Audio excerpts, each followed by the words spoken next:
నేను ఇప్పుడు ఎంతో హెల్తీగా టేస్టీగా ఉండేటటువంటి క్యారెట్ హల్వాని చేస్తూ ఉన్నాను. మీరు కూడా తప్పకుండా ట్రై చేయండి, చాలా టేస్టీగా ఉంటుంది. దుక్కాను 1 టేబుల్ స్పూన్ వరకు నెయ్యి తీసుకున్నాను. కొంచెం ఎక్కువ వేసుకున్న ఇబ్బంది ఏం లేదు, టేస్టీగా ఉంటుంది. కొద్దిగా జీడిపప్పు వేసుకున్నాను. ఆ జీడిపప్పు వేగేటప్పుడే ముందుగా కడిగి తురిమి పెట్టుకున్నటువంటి ఈ క్యారెట్ అంతా కూడా ఇందులో వేసుకొని బాగా వేయించాలి, బాగా వేయించుకోవాలి. నేను ఇందుకు గాను ఒక 1/2 కేజీ తీసుకున్నాను క్యారెట్.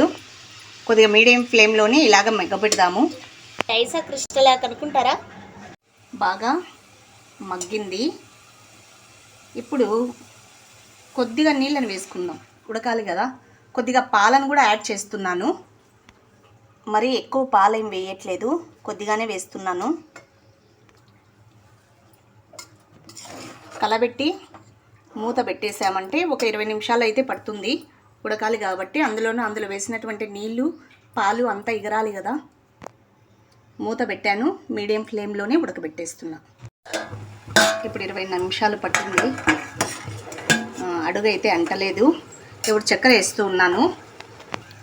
నేను అందుకు ఒక 1/4 కేజీలో సగం తీసుకున్నాను చక్కెర. మరి ఎక్కువ స్వీట్ ఉంటే కూడా వెగట వచ్చేస్తుంది కదా, అందుకోసమని.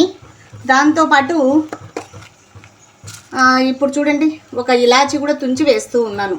మామూలుగా అయితే పౌడర్ కూడా వేసుకోవచ్చు, ఎక్కువగా ఉంటే తినరు వీళ్ళు అంటే మా పిల్లలు అసలు తినరు, దానికోసమని అట్లా వేస్తూ ఉన్నాను. ఇప్పుడు ఒక 5 నిమిషాల పాటు మగ్గబెట్టేసామనుకోండి, ఇప్పుడు చక్కెర కరిగి వాటర్ వస్తుంది కదా, అంతా చెమ్మ అంతా బిగుసుకుంటుంది. మూత పెట్టేద్దాం. మరి ఇదండి, బాగా చాలా రంగు కూడా చూడండి ఎంత బాగుందో, చాలా టేస్టీగా ఉంటుంది. ఎంత మంచి స్మెల్ వస్తుందో. మీరు కూడా తప్పకుండా ట్రై చేయండి. నచ్చితే లైక్ చేయండి, షేర్ చేయండి. ఒకవేళ మీరు ఇంకా సబ్స్క్రైబ్ చేసుకోకపోతే దయచేసి సబ్స్క్రైబ్ చేసుకోండి.